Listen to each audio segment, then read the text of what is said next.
Buenas noches, Ecuador. Bienvenidos una vez más a nuestro espacio de logopedas. Esta noche nos acompañan expertos en rehabilitación del lenguaje, quienes poseen una larga trayectoria en este campo. Nos honran con su presencia y van a compartir, a socializar sus valiosos conocimientos, vocación y experiencia. Recibimos a nuestros invitados. Nos encontramos con la licenciada Estefanía Macías, con la licenciada Jessica Rosales, la licenciada Erika Ramos, la licenciada Erika Vega. Buenas noches. Buenas noches, ¿cómo Buenas están? noches. Buenas noches. Nos reunimos para poder conversar acerca del trastorno por déficit de atención con hiperactividad. ¿Qué es el trastorno por déficit de atención? Claro, les voy a hablar acerca de este trastorno. Es un trastorno del neurodesarrollo con alta prevalencia en la población infantil, una patología que está siendo muy estudiada con el afán de encontrar indicadores neurobiológicos y cognitivos que permitan un diagnóstico e intervención acertada. De esta patología, ¿qué partes estructurales y funcionales del cerebro se encuentran afectadas? Bueno, según los estudios que se han ido dando, hay una disfunción de la corteza prefrontal en la cual se ve afectada el área dorsolateral que se encarga de la memoria de trabajo. También se encuentra afectada la zona frontomedial, la que se encarga de la inhibición. También se afecta la zona orbitofrontal, la cual esa nos da esa empatía, pero en este trastorno hay una falta de la misma. También se ven afectados los ganglios basales, los que son encargados de la integración de la información, y el cerebelo con sus respectivos circuitos que se encarga del procesamiento temporal. ¿Hay algún porcentaje de prevalencia de este trastorno? Sí, sí hay un porcentaje. De acuerdo al DSM-5, su prevalencia se estima en un 5% y en la edad adulta tenemos un 2,5% de la población. ¿Cuáles son los criterios de diagnóstico que se maneja para el TDAH? El TDAH presenta tres grupos principales de síntomas, como son la inatención, hiperactividad e impulsividad, todos ellos que no concuerdan con la edad del individuo y que repercuten en sus actividades sociales, académicas y laborales. También tenemos que en el DSM-5, que es la versión más reciente de este manual, se conservan los 9 síntomas de la inatención y 9 síntomas de hiperactividad e impulsividad, sumando un total de 18 síntomas. Además, en los síntomas de inatención tenemos fallas en presentar la debida atención a detalles o descuidos o errores en las tareas escolares, en el trabajo o durante otras actividades. También hay dificultades para mantener la atención en tareas o actividades recreativas, así como dan la apariencia de no escuchar cuando se les habla de manera directa o no seguir instrucciones y no terminar las tareas escolares, quehaceres o deberes laborales. Además, tienen dificultades para organizar tareas y actividades. También se puede evidenciar que evitan hacer con disgusto o mostrarse poco entusiastas al iniciar tareas que requieren de un esfuerzo mental sostenido, pierden cosas necesarias para hacer tareas o actividades, distraerse con facilidad por estímulos externos o por pensamientos no relacionados con la tarea en curso, el olvidar las actividades cotidianas. También sería bueno tener presente los síntomas de hiperactividad e impulsividad, que son juguetear o golpear con las manos o los pies, también llegan a retorcerse en el asiento, se levantan en situaciones en las que se espera que permanezcan sentados, corretean y trepan en situaciones en las que no resulta ser apropiado. Estos pacientes también deben presentar ciertas dificultades al momento de jugar o de ocuparse en actividades recreativas con tranquilidad.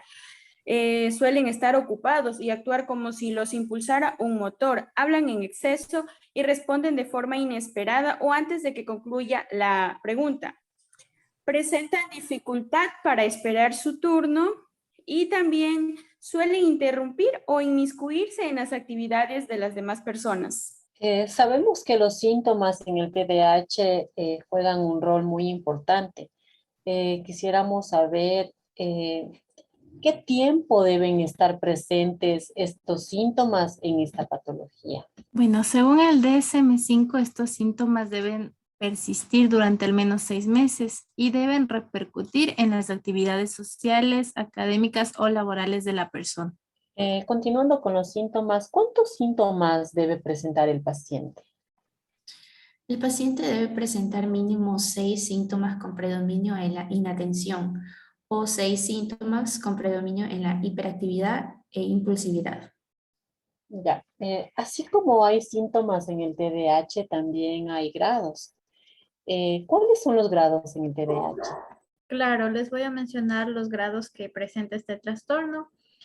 Este trastorno presenta un grado leve, un moderado y un severo, determinando que en el grado leve se da cuando hay pocos o ninguno de los síntomas son excesivos, de aquellos que para hacer un diagnóstico y solo resultan en alteraciones menores en el funcionamiento social u ocupacional. En el grado moderado hay una alteración entre leve y severa, y en el grado severo cuando hay un exceso de síntomas de aquellos requeridos para hacer un diagnóstico o de diversos síntomas que en particular se van mostrando de una manera severa o bien resultan en marcha la alteración en el funcionamiento de lo social y ocupacional. Ya, entonces podríamos decir que existen 3 grados dentro del TDAH, ¿correcto? Sí. Eh, ¿Hasta qué edad se deben presentar los síntomas? De acuerdo con el DSM-5, los síntomas de inatención y de la hiperactividad e impulsividad antes mencionados deben estar presentes antes de los 12 años y esos deben manifestarse en 2 o más contextos, por ejemplo, en la casa, en la escuela, con amigos o en otros escenarios. Además, estos deben interferir con el funcionamiento social, académico, laboral o reducir el funcionamiento de las mismas. Sabemos que el lenguaje es un sistema dinámico, simbólico, que caracteriza al ser humano. Quisiéramos saber cómo es el lenguaje expresivo en un niño que tiene TDAH. El lenguaje en estos niños suele ser semejante a los niños neurotípicos en aspectos relacionados con la morfosintaxis o el vocabulario. También en ocasiones pueden presentar problemas semánticos comparables a los niños con trastorno específico del lenguaje. ¿Nos podrían explicar sobre la morfosintaxis y también sobre el vocabulario? Sí, por ejemplo, aquí en estos pacientes el uso de las conexiones causales, como por ejemplo, ¿por qué? Por consiguiente, por eso, por esta razón, suelen utilizarlas de forma correcta. Además, hay que acotar que en el empleo de oraciones pasivas, como por ejemplo, la niña es empujada por el niño, en lugar de el niño empuja a la niña, estos niños tienen una buena predominancia de entendimiento. Se trata de este tipo de oraciones en un cambio de orden natural de la oración, con el objetivo de poner el foco en la acción o el objeto antes del sujeto. También podemos ver que la formulación de preguntas en ellos es buena. Cuando no comprenden algo, ellos suelen preguntar. Y en cuanto a la flexibilidad gramatical, ellos si se equivocan, a veces ven su error y pueden llegar a corregirlo. También tenemos que tomar en cuenta que alteran las oraciones porque no tienen una buena memoria de trabajo y su pensamiento no se concentra en una sola cosa y se encuentra muy disperso. ¿Los niños y niñas con TDAH tienen problemas de articulación? ¿Podríamos mencionar que se presentan problemas de articulación? Sí, ellos empiezan a tener sustituciones e inversiones al no pensar en hablar. En algunos casos pueden observarse problemas para pronunciar determinadas palabras o sonidos. Además, la fluidez fonológica tiene que ver con la codificación y la descodificación, por lo que sabemos que estos niños tienen problemas en las funciones ejecutivas y es la generación de las palabras de estos niños va a ser inusual. Ya, sabemos que en el lenguaje existen varias funciones. Una de ellas y la importancia de ella es la pragmática. ¿Qué podríamos decir, qué podríamos abordar de la pragmática en un niño con TDAH?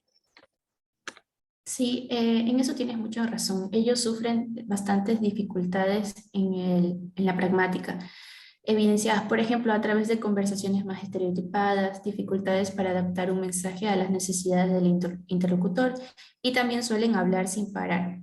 La capacidad de ajustar el propio lenguaje al contexto comunicativo de forma coherente y adecuada se disminuye y se experimentan dificultades para mantener un hilo en la conversación. Esto se debe a la memoria de trabajo y también responden con información irrelevante. Esto se debe a la inhibición. Todo esto son aspectos relacionados netamente con las funciones ejecutivas. A manera general, conocemos que existe el lenguaje comprensivo y existe el lenguaje expresivo. Haciendo referencia al lenguaje comprensivo, queremos abordar cuáles son las características del lenguaje comprensivo en un niño o niña con TDAH. Claro, como ya te mencionas, como nos acabas de decir, hay los dos aspectos. En la parte comprensiva del lenguaje, se demuestra una mayor dificultad, ya que les cuesta mucho entender las interacciones sociales en relación a los niños neurotípicos. Aquí también es importante mencionar que los niños con TDAH tienen problemas para comprender instrucciones largas o complicadas debido a su dificultad para mantener en la memoria de trabajo la información relevante sobre los temas que se están llevando a cabo. Un ejemplo de ello es cuando se les pide que sigan una serie de instrucciones, ya que suelen ser más lentos y menos eficientes al llevar a cabo ciertas tareas. Los problemas también pueden surgir cuando se hacen preguntas acerca del expuesto, es decir, responden en forma no acertada. Además, pueden experimentar dificultades en la comprensión de metáforas, el lenguaje figurativo y la ironía. ¿Cuáles son los procesos que más influyen en la comprensión del lenguaje oral? Tenemos que hay dos procesos que se ven más afectados en la comprensión del lenguaje oral. Uno es la teoría de la mente, ya que presentan dificultad en la capacidad de ponerse en el lugar del otro y también actuar en consecuencia. De pronto alguien nos puede ayudar con el otro proceso. Claro, la memoria de trabajo aquí se ve afectada de las estructuras y los procesos usados para el almacenamiento temporal de la información. También otros procesos que influyen como el vocabulario, la gramática y la atención. Tenemos una inquietud por conocer si existe impulsividad en estos pacientes o no existe. Sí, claro que sí. Las personas que sufren este trastorno son más impulsivas en su pensamiento, su habla y su comportamiento. Es lógico que sean más impulsivas a la hora de expresar sus emociones. Estos pacientes, sus emociones las expresan de una manera más visceral, sin monitorizar y de forma más inmediata que otros individuos. La dificultad está en los aspectos ejecutivos del control emocional y no en la emoción en sí. Estos pacientes van a presentar impaciencia, baja tolerancia a la frustración y tendencia a enfadarse fácilmente. Si bien es cierto, es importante conocer las definiciones del trastorno por déficit de atención con hiperactividad, es importante conocer los criterios diagnósticos, pero una parte relevante también es saber cómo es una intervención en el TDAH. Este tema quisiéramos escucharlo de una manera amplia, que nos expliquen, ya que varios autores mencionan que existen técnicas de intervención. Entonces, nosotros quisiéramos conocer cuáles son esas técnicas de intervención y en qué consiste cada una de ellas. Claro, no está por demás saberlo. Como aquí estamos abordando este trastorno de una manera integral, este es un trastorno que debe ser atendido de una manera multidisciplinaria. Nosotros conocemos de manera relevante las técnicas que se dan para este tipo de trastorno y nosotros nos centramos más al área del lenguaje, pero les voy a mencionar la farmacológica, que en la actualidad existen varios medicamentos que se pueden emplear dependiendo de la comorbilidad asociada y la respuesta que tiene el individuo al fármaco que le recetan.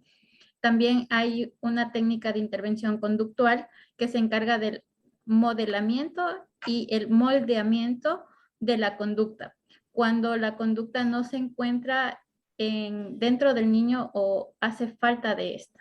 También tenemos otra técnica que es la neuropsicológica. En esta intervención se busca una mejoría de las funciones cognitivas y así también una repercusión positiva en sus actividades.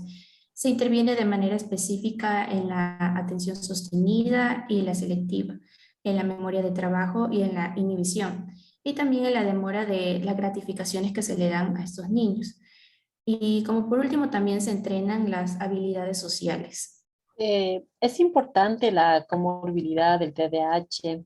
Hemos escuchado que existe un porcentaje del 40 al 60%. Y nosotros queremos conocer de qué se trata este porcentaje. ¿Cómo ustedes nos podrían explicar a qué otros trastornos se asocia el TDAH? Sí, el 40-60% tiene que ver con el trastorno oposicionista desafiante, pero también tenemos otros porcentajes. Por ejemplo, el del 45% se debe a trastornos del aprendizaje y el lenguaje. Este es un trastorno que tiene una dificultad inesperada, específica y persistente para la adquisición de un aprendizaje, como la dislexia y la discalculia. Además de otros porcentajes, también estos niños pueden presentar un porcentaje disocial del 14%, en la ansiedad del 30 al 45%, depresión inclusive del 4 al 30% e incluso tics en un 11%. Sería bueno acotar que esto se debe a una afectación en el área prefrontal, con una inmadurez al 30 al 35% en el neurotransmisor más alterado en este trastorno que es la noradrenalina. ¿Qué recomendaciones nosotros en calidad de terapeutas del lenguaje, qué recomendaciones ustedes podrían dar, ya sea a los maestros, a los padres o a la persona que esté encargada de este niño? ¿Qué podríamos recomendar?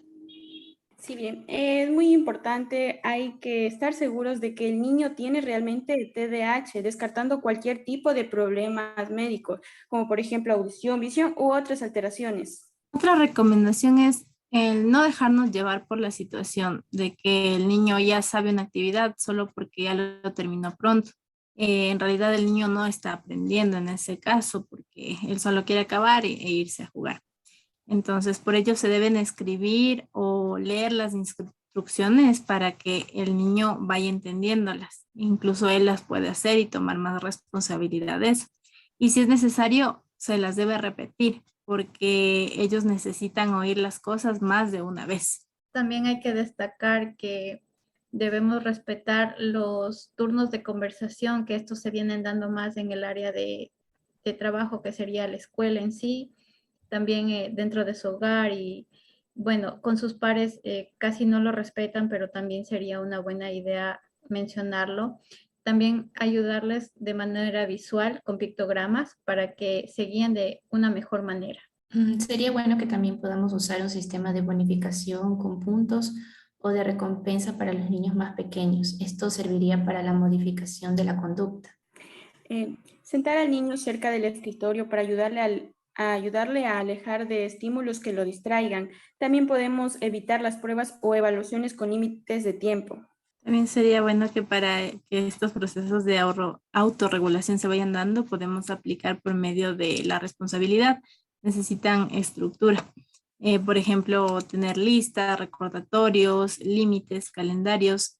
Hablando del ámbito educativo, para los profesores hay que pedirles que busquen una calidad antes que cantidad de tareas, ya que estos niños se aburren demasiado.